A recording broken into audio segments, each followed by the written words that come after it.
Maybe they should have gone with Alexander in the stretched out, wordy, not short, very long movie title. Alexander and the Terrible, Horrible, No Good, Very Bad Day. It's based on the book of the same lengthy name about a boy whose birthday wish is that the rest of his family could understand what it means to have a truly awful day and what happens when that wish appears to have come true. It certainly has all the makings of just another run-of-the-mill family film, but you know what?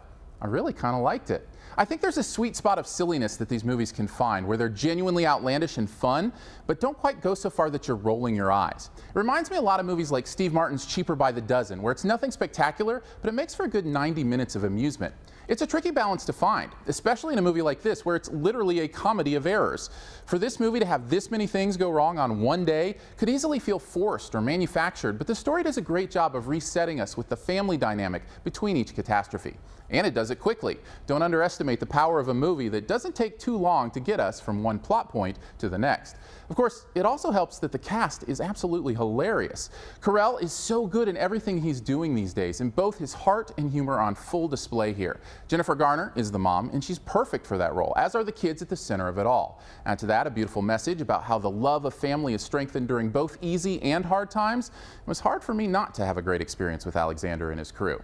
Honestly, the only things I would docket points for are that there are so few risks taken here. Not that every movie necessarily has to be a piece of experimental art, but it's nice to see a filmmaker trying some new things or bringing a message in a new way. This doesn't really do that, and it can make the whole process feel a bit one-dimensional at times.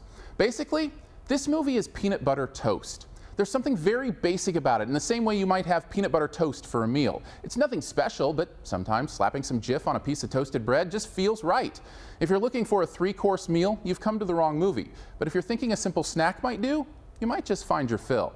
Overall, Alexander and the Terrible, Horrible, No Good, Very Bad Day is a wonderful, humorous, not bad, very good movie. With a perfect cast and a well-balanced sense of slapstick humor, it hits its mark pretty well. Even if it doesn't break much new ground, it still finishes its day with a B+.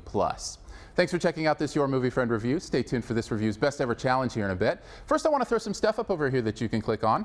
If you'd like to subscribe, which I'd very much appreciate, you can do that by clicking the big gray subscribe button. Want to see more? Well, you can also check out my reviews this week of Dracula Untold and The Judge. You can also click the logo right up here to go to the all-new YourMovieFriend.com, where you can find a searchable database of reviews, as well as the written text of these videos.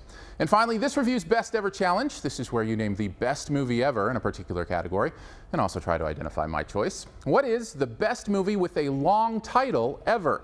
Let's say at least 10 words. Mine was actually contractually obligated to keep the long title of the book that it was adapted from, and in my opinion, contains some of Brad Pitt's best work.